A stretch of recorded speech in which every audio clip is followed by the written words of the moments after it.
ओम ह्रीं अरहम णमो जिनाणम।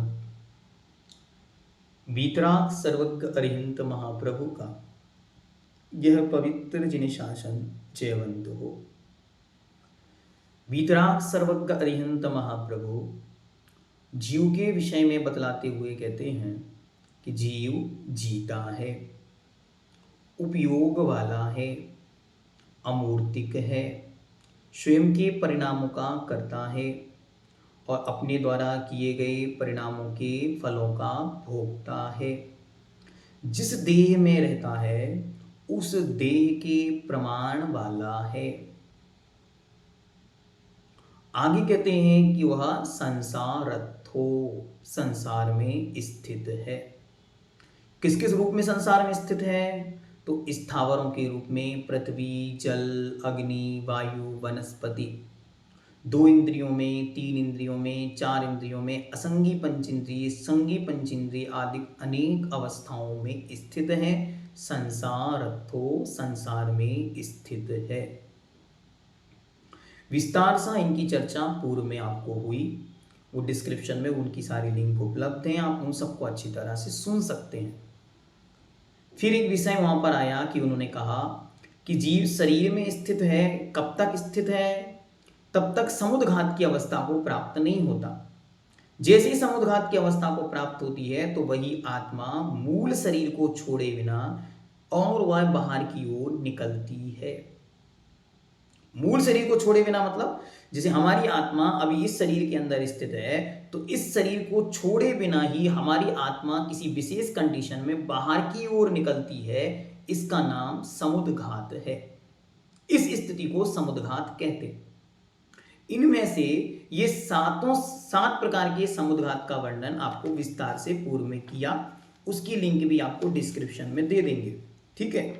सामान्य विषय वहां पर एक समझने योग्य यह है कि जो ये 7 समुद्घात होते हैं, इनमें से वेदना समुद्घात, कषाय समुद्घात, वैक्रिक समुद्घात और मारणांतिक समुद्घात, ये 4 समुद्घात तो चारों गतियों के जीवों के होते हैं।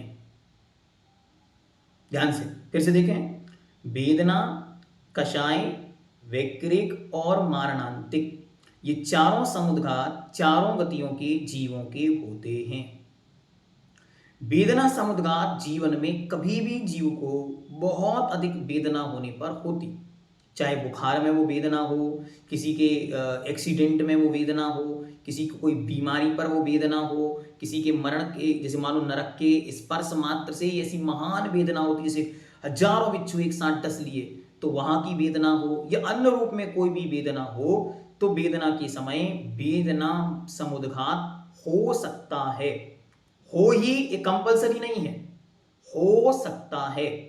आत्म प्रदेश, शरीर में स्थित जो आत्मा है वो आत्मा शरीर में ही रहेगी, बाहर नहीं निकलेगी। आत्मा शरीर में से केवल एक ही कंडीशन में बाहर निकलती है, जब कोई जीव मरता है, इसके अलावा अन्य समयों में नहीं निकलती। ये पहले निर्णय बना लिया। तो फिर वो आत्मा क्या करेगी? मूल शरीर को छोड़े बिना मात्र उसकी आत्म प्रदेश बाहर की ओर भागेगी, बस ये इतना सा कार्य होगा। वो आपको पता भी चल सकता है अथवा नहीं भी चल सकता। मुख्य रूप से पता नहीं चलेगा। क्यों नहीं चलेगा? क्योंकि ये आत्मा में घटित होने वाली क्रिया है, इसलिए आत्म प्रदेशों में हलन चलन हुआ, इसलिए आपको पता नहीं चलता। दूसरा है कषाय। कषाय समुद्घात भी चारों गतियों के जीवों के होता। कषाय समुद्घात में क्या होता है? जैसे मानो किसी को बहुत तेज गुस्सा आई, तो ऐसा लग रहा है कि इस जीव के प्राण ले लो, लेकिन ले नहीं पा रहा है। उतनी देर के लिए जो आत्म प्रदेशों में ऐसा हलन चलन मचा कि पूरा शरीर लाल हो रहा है, आंखें फट रही हैं, इस स्थिति में उसके आत्मा के प्रदेश बाहर की ओर निकल सकते हैं बिना शरीर को छोड़े। ये हो भी सकता, नहीं भी हो सकता। ठीक है, हो जरूरी नहीं गुस्सा आया तो समुद्घात होगा ही, नहीं, जरूरी नहीं। इसके बाद है वैक्रिक समुद्घात। वैक्रिक समुद्घात मतलब विक्रिया के समय जो आत्म प्रदेश बाहर निकलते हैं। तो चारों गतियों के जीव विक्रिया कर सकते हैं। तो जब भी विक्रिया करते हैं तो उस विक्रिया में उनके मूल शरीर को छोड़े बिना जो आत्म प्रदेश बाहर निकलते, जैसे मानो भरत चक्रवर्ती ने अपने मूल शरीर में से मूल शरीर की विक्रिया की और अपने स्वयं के 96,000 रूप बनाए, तो क्या होगा? अपने शरीर की आत्मा तो उनके मूल शरीर में ही है, लेकिन उनका कनेक्शन उस आत्मा का हर एक 96,000 शरीरों के साथ बना रहेगा। इसको बोलते हैं विक्रिया समुद्घात।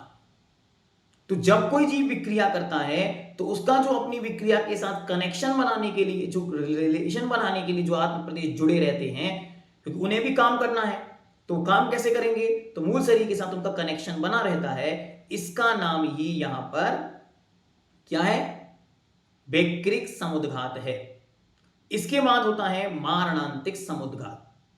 शब्द ही कह रहा है कि मारणांतिक, मरण के समय में या मरण का अंत समय जब उपस्थित होता है तब ये होता है।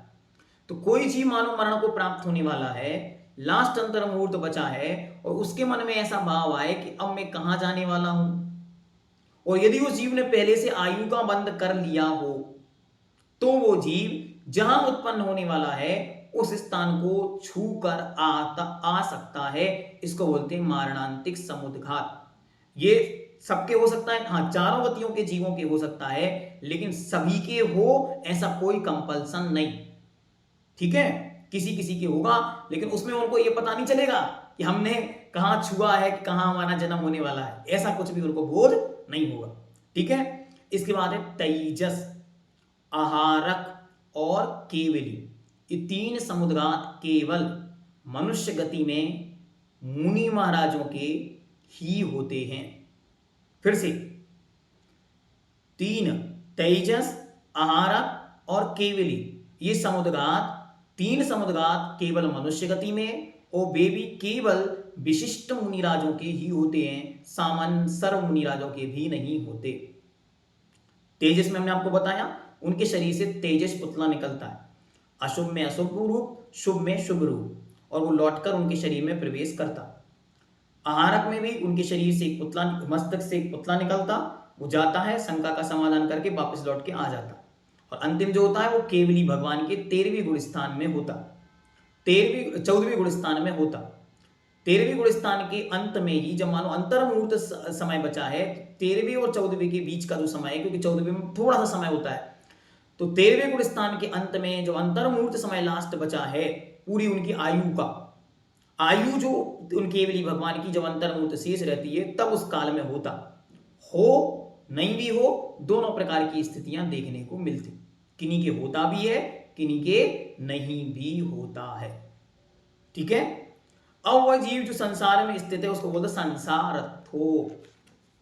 तो और भी कोई कंडीशन है संसारत्थो की? तो कहते हैं हाँ, संसार में स्थित जीवों की एक और कंडीशन है कि वे जीव अलग अलग मार्गणाओं में विभक्त हैं, वे जीव अलग अलग गुण स्थानों में स्थित हैं।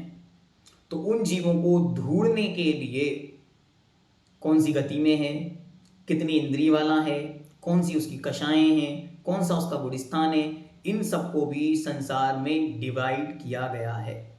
आइए उसके लिए आचार्य भगवान गाथा नंबर 13 हमारे सामने रखते। मग्गण गुण ठाणीय 14 ही हवंती तह अशुद्धनया विन्नेया संसारी सब्बे शुद्धा हु शुद्धनया।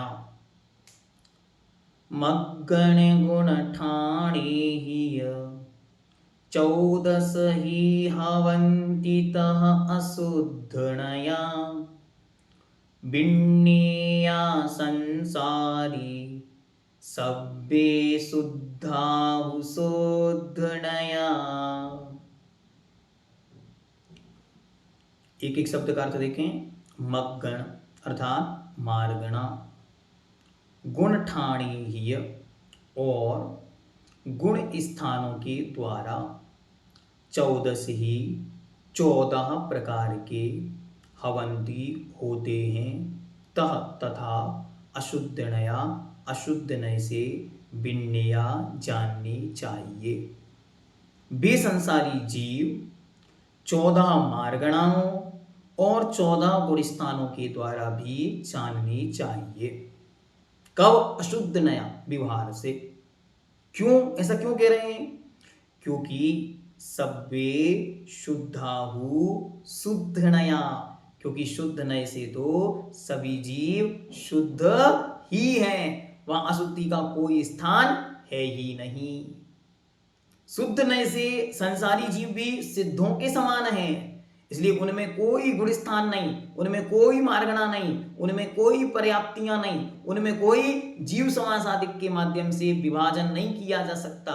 तो ना तो उनके जीव समास होंगे, किससे? शुद्ध नय से।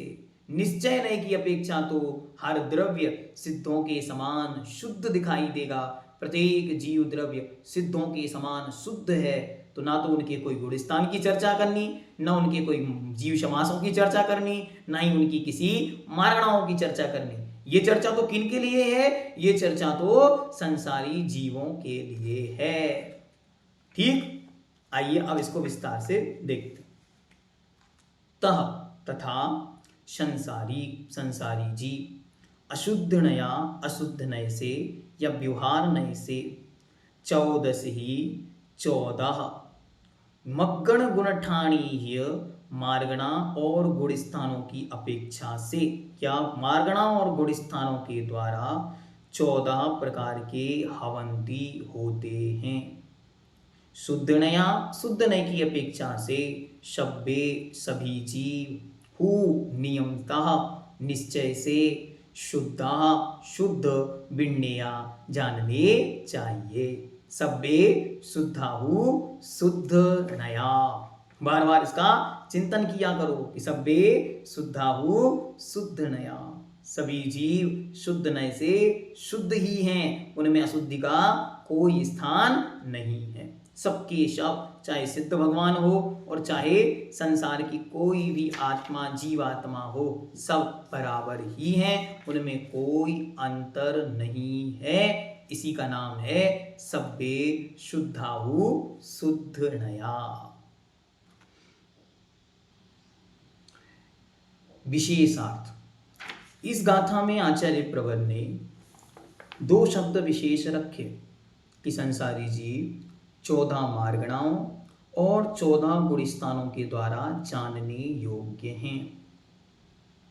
तो सबसे पहले हम देखते हैं मार्गणा, और कालांतर में आगे हम देखेंगे गुण स्थान। उसका लिंक भी हम आपको डिस्क्रिप्शन में दे देंगे। अभी हम मार्गणा की ओर चलते।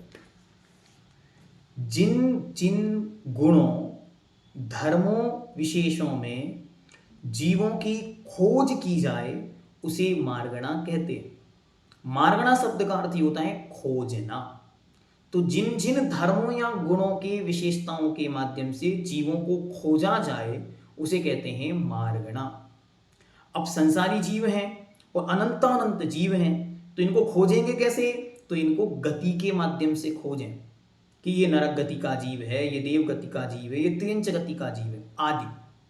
उन्हें कषायों के माध्यम से खोजें, उन्हें जाति के माध्यम से खोजें, उन्हें इंद्रियों के माध्यम से खोजें, इनको बोलते हैं मार्गणा।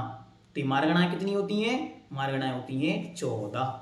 कौन कौन सी? तो इसके लिए एक गाथा बहुत प्रचलन में है। पूज्य ग्रंथराज जीवकांड जी की ये गाथा है। इस गाथा को अपन लोग यहाँ पर एक बार याद करने का प्रयास करें। अगर याद हो जाए तो बहुत अच्छा। गई इंदिये चक्काए, जोए बे कषाय णाणेय, संजम दंशन लेसा भविया सम्मत सन्नी आहारे। सबको इसको याद करना है, ठीक है? गए इंदिये चकाए, जोए वे कषायणाणीय, संजम दंशन लेशा भविया सम्मत सन्नियाहारे।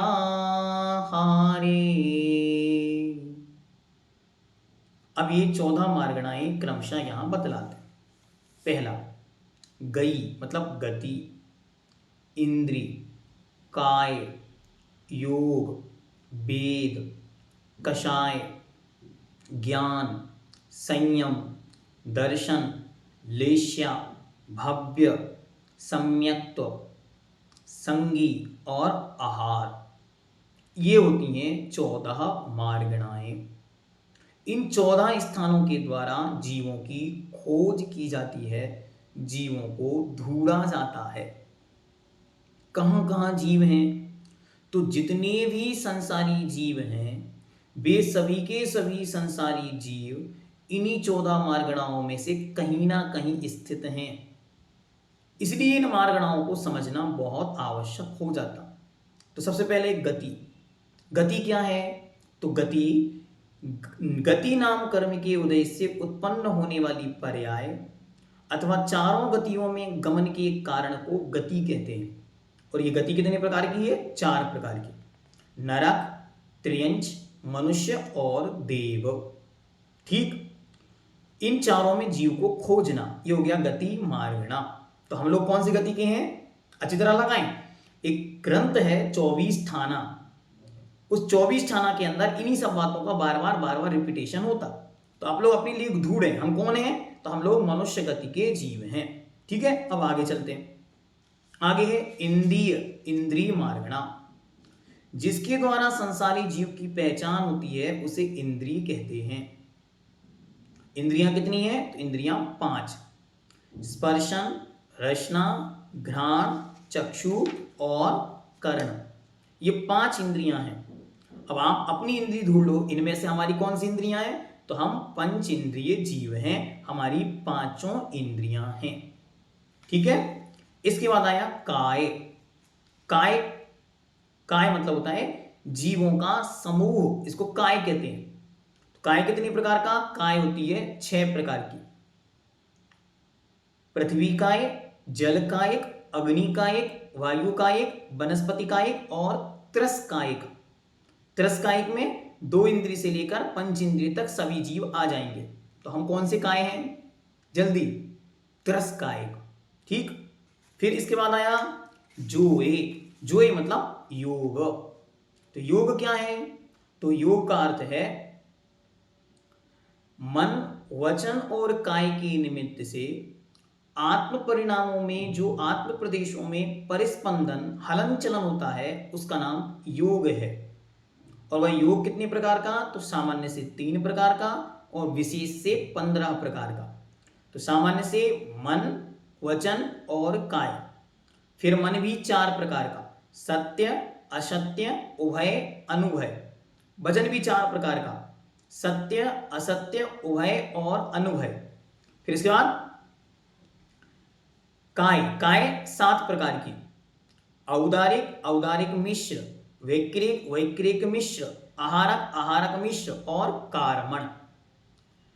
इन सब का विस्तार आपको जानना, तो 7वें वर्ष के अंदर जीव कांड का विषय जब रखा गया तो उसमें इन सारी मार्गणाओं को खूब डिटेल में समझाया।